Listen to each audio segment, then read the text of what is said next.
पाकिस्तान दुनिया का ऐसा वाहिद मुल्क है जो शुगर के होने में सबसे ज़्यादा, अगर रेशो में देखा जाए, वैसे तो पाकिस्तान छोटा मुल्क है लेकिन शुगर के सबसे ज़्यादा मरीज़ पूरी दुनिया में पाकिस्तान में हो रहे हैं, तादाद उनकी बढ़ रही है।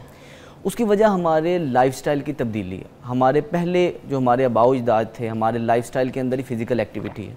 हमारा मज़हब हमें फ़िज़िकल एक्टिविटी की तलकीन देता है। नमाज एक प्रॉपर फ़िज़िकल एक्टिविटी है, रोज़ा एक प्रॉपर फ़िज़िकल एक्सर्शन है, हज के जो 5 दिन है ये प्रॉपर एक्सर्शन है, हम तवाफ़ के लिए जाते हैं, ये प्रॉपर आपके जिस्म का जोर लगता है।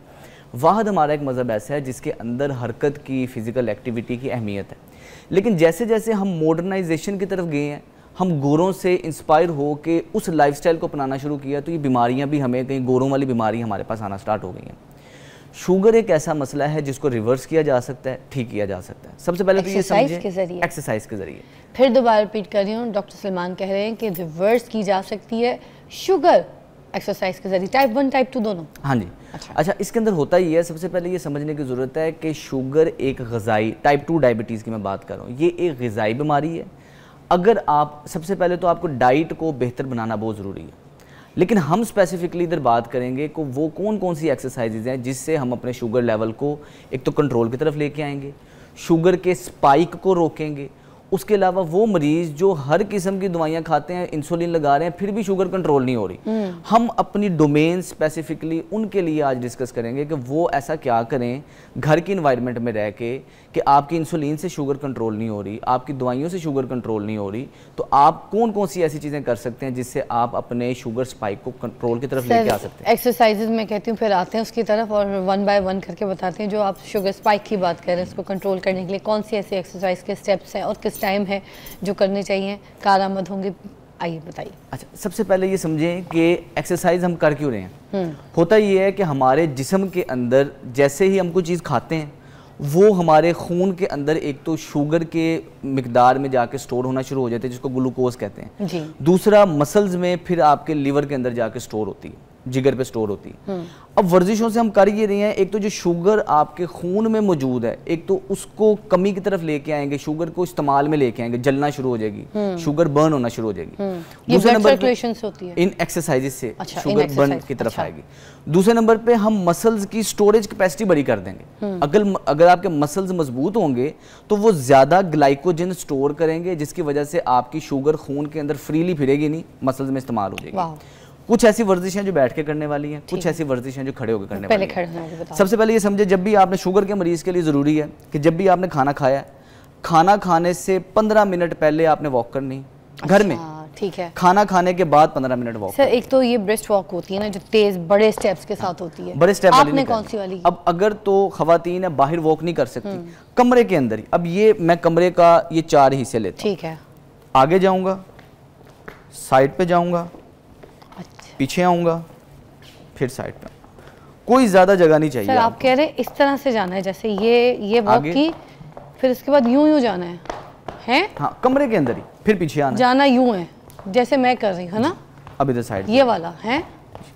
इससे आपके सामने के मसल्स, पीछे के मसल्स, साइड के मसल ट्रेन होते हैं। ये वो वाली एक्टिविटी है कि स्पेसिफिकली खवातीन घर में कर सकती हैं। वाह, कोई स्पेशल हमें टाइम देने की जरूरत नहीं है। घर के अंदर, किचन के अंदर कर लें, कोई ज्यादा जगह भी नहीं चाहिए। Very nice. ये वॉक खाने से पहले, खाने के बाद 15 मिनट लाजमी। सर, सबसे ज्यादा मजे की मुझे ऐसे जो गए, फिर ये गए, फिर उसके बाद दोबारा ऐसे रिवर्स पे, राइट एंड देन बैक का भी पोर्शन मजे का है। हर चीज पे ना एंगल मूवमेंट इधर से हर जगह से हो रही है। जब हम पीछे को चलते हैं, हाँ। हम सारे दिन में पीछे को नहीं चलते, पीछे को चलते हैं, हमारे घुटने सबसे ज्यादा मजबूत पीछे को चलने से होते हैं। मगर सर, हमारा पाकिस्तान तो अभी पीछे ही है, सारे मुल्कों से पीछे ही चल रहे हैं। अच्छा, खैर। अच्छा, एक तो ये वाली एक्सरसाइज होगी कि आपने खाना खाने से 15 मिनट और खाना खाने के बाद 15 मिनट करनी है। इससे आपका जो खाने का ग्लूकोज स्पाइक है वो 50% तक कम हो जाए, बगैर कोई वर्जिश किए, 15-15 मिनट की, और ऐसे छोटे कमरे में आराम से कमरे में होगा। अरे वाह। इसके बाद जो वर्जिशें हैं, पूरे दिन में 4 से 5 मिनट लगेंगे। आपने हर वर्जिश को 1-1 मिनट के लिए करना है, आपकी तबीयत में बेहतरी आना शुरू हो जाएगी। सबसे पहली एक्सरसाइज है जो कुछ शुगर वालों के लिए, हाथ ऐसे सीधे करने हैं, अब आपने इसमें मेन रोल प्ले करते हैं हमारे पंजे, क्योंकि पिंडलियों के अंदर अल्लाह पाक ने वो वाले पट्टे रखे हैं जिसको समझाने के लिए मैं मरीजों को कहता हूँ कि ये इंसुलिन ही पैदा कर रहे हैं। अच्छा। यानी कि इतनी तेजी से खून से आपकी शुगर लेवल को बर्न करेंगे, ये ऐसी है जिससे इंसुलिन पैदा हो रही है पिंडलियों से, पिंडलियों में, क्योंकि इसके अंदर सोलियस मसल होता है, ये खून की पंपिंग एक्शन कर रहा होता है, जिससे आपकी शुगर लेवल जो खून में वो इस्तेमाल होती है, जलती है। अच्छा, ऐसे हाथ खड़े किए, ओके। अब आपने उंगलियां सीधी खोली हैं, जैसे ही आपने हाथों को नीचे लेके जाना है, पंजों के बल आ जाना है और मुक्के बना लेने, लाइक दैट, मुक्के बना लेने। जब ऐसे नीचे जाना है, मुक्का बनाना है, फिर सीधा आना, ये इस पोजीशन में आपने इस एक्टिविटी को करना है इससे। अच्छा, अब ये वो वाली वर्जिशें हैं, कोई स्पेसिफिक आपने टाइम नहीं निकालना, कोई इसमें गिनती नहीं है, आपने सिर्फ और सिर्फ इस वर्जिश को 1 मिनट के लिए करना है। और ये वाली वर्जिश ऐसा पैकेज है, सर कितने स्टेप्स करने हैं? स्टेप्स नहीं है, 1 मिनट करना है, बस 1 मिनट, सिर्फ 1 मिनट। अब अच्छा। आप अगर एक्टिव हैं, फिट हैं, एक्सरसाइजेस की आदत है, हाँ। तो आप एक ही गो में कर सकती हैं, चाहे 100 कर लें, 50 कर लें 1 मिनट में। अच्छा। अगर आप बुजुर्ग हैं, नहीं इतना कर सकते, आप आराम आराम से जितना हो कोई मसला नहीं, लेकिन करनी लाजमी। इससे क्या होगा? इससे एक तो ये होगा कि आपके ओवरऑल हेल्थ बेहतर होती है, घुटनों की, कमर की, टांगों की शुगर बर्न होगी, साथ ही साथ ब्लड प्रेशर के मरीजों के लिए, कोलेस्ट्रोल के मरीजों के लिए बड़ी बेहतरीन एक्सरसाइज है। अच्छा, मेन की है ये जो एक्सरसाइज मैं आपको बता रहा हूँ, इसके अंदर आपने सांस नाक से लेने और नाक से बाहर निकालना, मुंह बंद रखना है। ये जब आपने हाथ खोले हैं तो सांस उस वक्त लेनी है? हाँ, सांस जब ऊपर आना ना, सांस बाहर निकालना है। अच्छा, हर एक्सरसाइज में यही है। ठीक है। दूसरी एक्सरसाइज, वेरी नाइस सर, यहाँ तक तो अभी हम इम्प्रेस्ड हो गए। ठीक है, आगे। दूसरी एक्सरसाइज ये है कि आपने स्क्वाट करनी है। स्क्वाट मतलब हमारी थाई के मसल्स अगर मजबूत होंगे, जिस्म का शुगर को स्टोर करने की एबिलिटी बढ़ेगी, मसल मजबूत होंगे तो आपकी शुगर लेवल भी कमी की तरफ रहेगा, और ब्लड प्रेशर वालों के लिए भी फायदेमंद है। अच्छा, इस तरह आपने बैठना है, हल्का सा थोड़ा सा बैठना है, हाथ सीधे। हाँ। फिर जब आपने उठना है, पंजे के बल आ जाना ऐसे अगेन। अच्छा है, पंजे के बल, इसमें मेन रोल ही आपके पंजे यही वाला, इस तरह। आप वैसे हील पहनी है, हील के लिए तो वैसे पंजे पे नहीं आना, लेकिन हील नहीं पहनी, नंगे पाँव तो आप पंजे पे आए। और इसके लिए कुछ स्पेसिफाई भी नहीं है कि आपने कपड़े कौन से पहने हैं। इधर स्पेसिफिकली इधर प्रेशर देना है, इधर प्रेशर देना है, ठीक है। हिप के मसल मजबूत रहेंगे, टांगों के मसल मजबूत रहेंगे, कभी कमर दर्द नहीं होगी जो ये वर्जिश करता है। कमर दर्द क्यों होती है? हिप आपकी फाउंडेशन है स्पाइन की, फाउंडेशन कमजोर है, कमर दर्द शुरू हो जाती है। तो कमर दर्द से बचने के लिए भी वर्जिश बहुत आइडियल है। आजकल तो 35 के बाद कमर का पेन हर लड़की हर लड़के को दिख रहा है, और ये तो ख़ासतौर पे जैसे कोई डिलीवरी के बाद जो औरतें होती हैं उनको ज़्यादा देखा जा रहा है, क्योंकि या तो वो एपिड्यूरल लगवा लेती हैं या कोई ऐसी उनकी कोई ना कोई कशमकश हो जाती है सिचुएशन में, तो कमर का पेन उनको शुरू हो जाता है जवानी से ही, चाहे छोटी उम्र की लड़की और 18-20 साल की भी होगी तो उसको कमर के पेन शुरू हो जाएंगे आफ्टर डिलीवरी। तो खैर ये एक्सरसाइज ये वो भी कर सकती है, वो भी कर सकती है, लेकिन करते हुए दर्द नहीं होनी चाहिए। करते हुए अच्छा, दर्द हो रही तो फिर नहीं करनी। हाँ, दर्द हो रही है, या तो हम गलत कर रहे हैं, हाँ। या हम अपनी बर्दाश्त से ज्यादा कर रहे हैं, जोर गलत लगा रहे हैं। ओके, तो दर्द होगी तो ये नहीं करना। हाँ, दर्द होगी तो नहीं करना। सर एक ब्रेक लेंगे, ब्रेक के बाद वापस होंगे। आज हम बात कर रहे हैं कि शुगर को किस तरीके से कंट्रोल किया जा सकता है एक्सरसाइज के जरिए, और रिवर्स भी किया जा सकता है। Back you watching morning with Fiza, और मेरे पास डॉक्टर सलमान है जो कि शुगर को रिवर्स करने वाली एक्सरसाइजेस बता रहे हैं। अच्छा, आप बता रहे थे कि आपके वालिद साहब को भी शुगर है और आप उनको भी एक्सरसाइजेस करवाते हैं। जी। और उनकी कंट्रोल में रहती है, उनकी रिवर्स हुई है, क्या सिचुएशन है? जी, उनकी कंट्रोल में रहती है, और ये है कि ये सारी चीज़ें ना, एक्सरसाइजेज बहुत ज़रूरी हैं, लेकिन डाइटरी चेंजेस बहुत ज़रूरी हैं। तो वो डाइट को, क्योंकि ग़िज़ाई बीमारी है और आपको डाइट को साथ चेंज करना, मॉनिटर रखना बहुत ज़रूरी है। तो डाइट एंड एक्सरसाइज, ये दोनों चीज़ें अगर मिलेंगी तो फिर जाके, क्योंकि लाइफस्टाइल डिजीज़ है, ऐसा ही है। लाइफस्टाइल ठीक होगा तो मसला भी ठीक होगा। ये जो एक्सरसाइजेज हैं जो शुगर की आप बता रहे हैं, ये हमें आज से पहले दुनिया में क्यों नहीं बताई गई एक्सरसाइजेज? अगर ये बता दी जाती तो सारे शुगर के पेशेंट जो हैं वो रिवर्स हो जाते हैं शुगर से थोड़ा सा। ऐसे ही है। अब जैसे जैसे आगे ये जितने भी मेडिसिन हैं, अल्टीमेटली फिलहाल जो लोग दवाई ले रहे हैं, इन एक्सरसाइजेज का मकसद ये नहीं है कि वो दवाई छोड़ दें। अच्छा, क्योंकि खुद से अगर आप दवाई छोड़ेंगे तो उसका नुकसान होगा, ये बात समझने की जरूरत है। तो ये आपने डॉक्टर के राब्ते में रहना है, जब डॉक्टर को जरूरत महसूस होगी वो आपकी दवाई छुड़वा देगा। जरूरत महसूस कब होगी? हाँ। आप फिजिकल एक्सर्शन कर रहे हैं, आप एक्सरसाइजेस कर रहे हैं, उसका फायदा ये होगा कि आपकी शुगर कंट्रोल में रहना शुरू हो जाएगी। ठीक है। फिर आप अपने डॉक्टर से राब्ते में रहें, और जब आप उससे ज़रूरत महसूस होगी कि पता चलेगा कि वाकई जी ये मॉनिटर कर लेते हैं, शुगर कंट्रोल कर लेते हैं, फिर वो दवाइयाँ छूट जाएगी। लोगों की दवाइयाँ छूट जाती हैं, इंसुलिन छूट जाती है। इंसुलिन बाकायदा तौर पर आपको दिन में 2-2 दफ़ा काफ़ी ज़्यादा यूनिट्स इस्तेमाल करने पड़ते हैं, लेकिन सिर्फ एक्सरसाइज से और डाइटरी चेंजेस से ठीक हो जाता है मसला। सर और कौन सी एक्सरसाइजेज जो आपको लगता है इंपॉर्टेंट? यहाँ तक तो बड़ा मजा आया अभी तक। अभी तक हमने 2 एक्सरसाइजेस की हैं। दोनों हर एक्सरसाइज का फार्मूला यही है कि 1-1 मिनट के लिए करना है। ठीक है। अब हमने क्या करना है कि इसी घर के अंदर इन्वायरमेंट में, इसके लिए कोई खास जगह भी नहीं चाहिए, कोई इक्विपमेंट भी नहीं चाहिए, हम किसी भी जगह कर सकते हैं।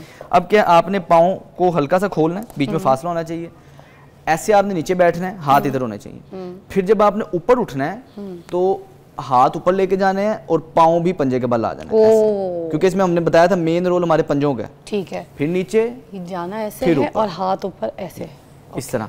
इससे हमारे शोल्डर के मसल्स मजबूत हो रहे हैं। फ्रोजन शोल्डर शुगर के मरीजों के लिए जो है बहुत दर्द का बाइस बनता है। बेसिकली सर ये कर रहे हैं कि अभी देखिएगा, सर जा रहे हैं स्क्वाट पे, स्क्वाट से जाके अपने आप को, पूरी बॉडी को जैसे हम किसी चीज़ पे लटकते हैं वैसे उसको हैंग कर रहे हैं।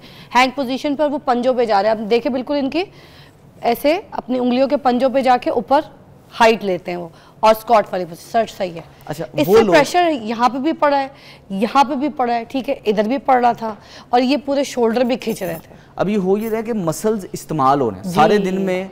अब तो पहले ज़माने में कुंडी भी ऊपर लग जाती थी, बाजू ऊपर जाने की चीज़ें होती थी। अब तो एक्टिविटी ख़त्म हो गई, बाजू ऊपर नहीं जाता, इस्तेमाल ही नहीं होता। जोड़ को खुराक मिलती तब है, खून मिलता तब है जब वो एक्टिव होता है। हम अपने कंधों को, जोड़ों को इस्तेमाल ही नहीं करते। क्या बात। इन एक्सरसाइज सर आजकल कोई ऐसे पंखा साफ कर लेना तो लोगों के कंधे दुख जाते हैं। ऐसे ही इसी वजह से। उसकी वजह ये है कि हम इस्तेमाल कम क्या करते हैं। कुंडी की मिसाल दी आपने, वाकई कुंडियाँ खत्म हो गई हैं, अब जो है ऑटोमेटिक ताले आ गए। हाँ, तो बहुत अच्छी बात की आपने। हर वर्जिश 1-1 मिनट के लिए करनी है। अभी तक हमारे 3 मिनट हो गए ओके ये वर्जिश से। ठीक है। इसके बाद नेक्स्ट एक्सरसाइज है, पाँव थोड़े खोलने हैं, बाजू ऐसे सामने रखने हैं। अब इसके अंदर 2 चीज़ें हो रही हैं। मैं हाथों को ऐसे खींचूंगा और दूसरे नंबर पे मैं पाँव को, एक पाँव को अपने हिप के साथ ऐसे मारूंगा। अच्छा, ये मतलब ये वो जो है ना टाइगर श्रॉफ का स्टाइल है। ओके। अच्छा, अब इसमें मेन चीज़ ये है कि जिनको घुटने का मसला है, बड़े एहतियात से करना है, दर्द बढ़नी नहीं चाहिए, क्योंकि जब आप नीचे रखते हैं ना तो कंट्रोल में रखना है ताकि झटका ना लगे, घुटने में दर्द ना बढ़े। अच्छा। तो ये दोनों साइड्स पे आपने इस तरह करना है और टाइम यही रखना है कि 1 मिनट के लिए आप कर रहे हैं। कंधे के मसल मजबूत होंगे, बाजू के मसल मजबूत होंगे, आपका पोस्चर बेहतर रहेगा। और चेस्ट के लिए भी बड़ी अच्छी एक्सरसाइज है सर, ये तो ना। और सर ये 1 मिनट तक इसी स्पीड में रखना है? हाँ, स्पीड कम ज्यादा हो सकती है। अच्छा, स्पीड डिपेंड ऐसे भी करता है रख कि सकते हैं। आपकी मसल्स में कितनी मजबूती है। ओके। तो ये स्पीड वेरिएबल सर जब हाथ पीछे लेके जाए तो ऐसे झटका देना है या बस इसको ऐसे कंट्रोल में पीछे लेके? एक बार और दिखा दें, आप क्या कर रहे हैं? ये अच्छा, नीचे से ऐसे, नीचे से लेके आना कंट्रोल में। आप समझ आइए मुझे। ओके। 4 exercises 4 minute. ठीक है। अब इससे आपके ओवरऑल बाजू के मसल इस्तेमाल हो चुके हैं, थाई के, हिप के, कमर के। ओके। लास्ट एक्सरसाइज है प्लैंक, वो मैं करके दिखाता हूँ। नीचे आपने प्लैंक करना है। ठीक है। इस पोजीशन पे किसी भी जगह पे नीचे वाली जगह आपकी नरम होनी चाहिए। इधर आपने ऐसे ये लेट जाना है इस तरह। ठीक है सर, थोड़ी कमर नीचे करें, थोड़ी सी, बस, done. This is the position आपको दिख रही है। टांगे बिल्कुल सीधी होनी चाहिए, टांगे सीधी होनी चाहिए, और नाक से सांस लेना है, मुंह से निकालना। Okay sir. सर आपने अभी आना नहीं है, अभी 25 है, थोड़ा सा रुक जाएं। जैसे 26 पे जाएंगे आप उठ जाइएगा। सर थोड़ा सा वेट कीजिएगा, 26 पे उठिएगा। 1 मिनट का प्लैंक है, और ये जरूरी होता है, ये 1 मिनट ही रखे ना, क्योंकि आपने हर एक्सरसाइज 1 मिनट बताई है। हाँ, हर एक्सरसाइज 1 मिनट करनी है। ठीक है। और जिन लोगों को भी प्लैंक की स्टार्टिंग में प्रैक्टिस नहीं होती, वो नहीं कर सकते। ओके। वो बीच में रोक भी सकते हैं। अच्छा, वो लोग जो एक्टिव नहीं है, बस थोड़ी सी देर और सर। अब वो लोग जो एक्टिव नहीं है, जिनको प्लैंक की आदत है, वो कर लेंगे। सर जिनको होने नहीं लगा है, आदत, बस वो घुटनों को हल्का सा बेंड भी कर सकते हैं। यानी कि अभी पहले ये 26 हो जाएं, फिर मैं उन लोगों के लिए बताता हूँ जिनके लिए करना जो है ना मुश्किल है। जबकि उन्होंने शूज पहने हुए, चीजें पहनी है, बट फिर भी आपको करके दिखा रहे हैं कि 1 मिनट के लिए। अच्छा, बॉडी पोस्चर बिल्कुल इतना सीधा रखना है जैसे सर ने रखा है, कमर सीधी रहनी चाहिए। अगर प्लैंक भी गलत करेंगे तो कोनिया और कमर हो गया सर, डन। अच्छा, अब इसमें मेन रोल प्ले करेगा ब्रीदिंग। अगर आप सांस लेते रहेंगे तो वो जरा आसान रहेगा, और ये प्लैंक ब्लड प्रेशर के मरीजों के लिए भी बहुत फायदेमंद है। इसको आइसोमेट्रिक एक्सरसाइजेस कहते हैं। अब जो लोग नहीं कर सकते, पेट अंदर लग जाता है, पेट अंदर लग जाता है। जो नहीं कर सकते वो घुटनों को ऐसे फोल्ड कर लें इधर। अच्छा, कोई मसला नहीं, लेकिन आहिस्ता आहिस्ता जिस्म जैसे जैसे ट्रेन होगा, कुछ सेकंड के लिए ये कर लिया, फिर वापस ले गए घुटने। अच्छा, कुछ सेकंड के लिए उठा लिए, फिर वापस ले गए। अब सर जो आप 45 से ऊपर होते हैं, 50 होते हैं, उन लोगों के लिए तो फिर ये घुटने रख के सही है। हाँ, घुटने रख के ठीक है, क्योंकि वो तो और जैसे ट्रेन हो जाएंगे तो फिर आप कर सकते हैं। औरतें भी इसी तरह घुटने रख के कर सकती हैं ना सर। ये वाली एक्सरसाइज भी बहुत, एक तो इससे ना चाहे औरत हो या मर्द हो, पेट अंदर लग जाएगा। ठीक है, और वाकई पूरा प्लैंक जो है, मुझे लगता है सर के बाल से लेके पाँव के नाखून तक की कंप्लीट एक्सरसाइज, बाकायदा तौर पे जोर लगता है। वन ऑफ माय फेवरेट, इसलिए मैंने आपको पूरा 1 मिनट करवाया। और इस एक्सरसाइज को 2 दफा करना है, एक दफा सुबह, एक दफा शाम। अच्छा, दो ये सारी या सिर्फ टैंक? सारी exercise. Okay. 5 minute total exercise को लगेंगी, 5 वर्जिशें। ठीक है। तो 5 मिनट सुबह, 5 मिनट शाम, बस ये किया, हमारी शुगर की एक्सरसाइज डन हो गई। अच्छा। बुजुर्ग हैं कर सकते हैं, बड़े हैं कर सकते हैं, बच्चे हैं कर सकते हैं। बस जो घुटने के मरीज हैं, जो इसमें सबसे मुश्किल एक्सरसाइज लगेंगे उन्हें स्क्वाट्स, ये उठक बैठक, क्योंकि घुटने का दर्द है, अगर उनके लिए मुश्किल है। सर घुटने के दर्द तो होते हैं, आपको पता है, ऐसे ही है एज के जितने। उसका हल ये है कि हम बहुत ज्यादा नीचे ना बैठें, आपसे अगर इतना भी बैंड हुआ जाता है ना, इतना हो जाए, हाँ। जबरदस्ती नहीं करनी। ओके, मतलब बिल्कुल ऐसे नीचे आने के बजाय सिर्फ थोड़ा सा कर लें, लेकिन आहिस्ता आहिस्ता ज़हन में रखें, जैसे जैसे मजबूती आएगी ये हम ये भी करने के काबिल हो जाएंगे। वाह सर, टू गुड। आज डॉक्टर सलमान ने हमें इतनी ज़बरदस्त एक्सरसाइजेस बताई हैं, और मैं ये हैरत करती हूँ, हम जब अपने पेरेंट्स को या अपने घर वालों को लेके जाते हैं जिनको शुगर होती है और डॉक्टर्स के पास लेके जाते हैं, वहाँ पर उनको कभी भी ये नहीं कहा जाता एक्सरसाइज करो। हर डॉक्टर एक बात करता है, वॉक कर लें, यही सुनने में आता है। आपके भी वालिद साहब को जब शुगर हुई होगी, यही लोग कहते होंगे वॉक किया करें। तो वॉक किस तरीके से करनी है उन्होंने बताया कि इसकी भी एंगल्स होते हैं। सिर्फ ये नहीं कि आप चले जा रहे हैं गलियों में, पार्कों में चले जा रहे हैं, ट्रेडमिल पे चले जा रहे हैं और आपकी शुगर रिवर्स हो जाएगी, नॉर्मल हो जाएगी। हर चीज़ के स्टेप्स होते हैं। उन्हें कितनी सारी एक्सरसाइजेस बताई हैं जो आपकी शुगर को नॉर्मलाइज करने के लिए और आपकी शुगर के स्पाइक को कंट्रोल करने के लिए कारआमद है। अगर इन एक्सरसाइज को आप अपनी शुगर की चीज़ों के साथ रखेंगे, अगर आप शुगर पेशेंट हैं, तो आपकी जो शुगर है वो स्पाइक नहीं करेगी, नॉर्मल हो जाएगी। और अपनी डाइट का खास ख्याल रखें। देखिए डाइट भी बहुत इंपॉर्टेंट है, ये नहीं कि आप सिर्फ एक्सरसाइज करें और अपनी डाइट में आप सुबह गुलाब जामुन खा लें। तो इन चीज़ों का खास ख्याल रखिए, तो आपकी शुगर वाकई नॉर्मलाइज हो जाएगी। खुदा अपना ख्याल रखिए। आपको सेहत जो है ना, बार बार कहूँगी, अल्लाह ताला कहता है 1000 नेमत है, इस 1000 नेमत को समझें। अपनी सेहत को, अपने बुढ़ापे को अस्पतालों की जीनत ना बनाएं। अपने बुढ़ापे को अपने बच्चों के साथ गुजारें, अपनी खूबसूरत मेमोरीज़ को याद करके गुजारें, अपने प्यारों के साथ बैठ के बैठ के अच्छा बातें करने से, कुछ उनको एक्सपीरियंस सिखाने से, और उनको कुछ अच्छी मैं कहूँगी कि वेकेशंस कराएं, घूमने फिरने जाएं। जब सेहत ही नहीं होगी तो घूमने फिरने क्या जाएंगे। इसलिए तो कहते हैं जवानी में घूम लो जितना घूमना है, क्योंकि सबको पता है पाकिस्तान में बुढ़ापे में तो बिस्तर मर्ग पे पड़े होते हैं सारे लोग।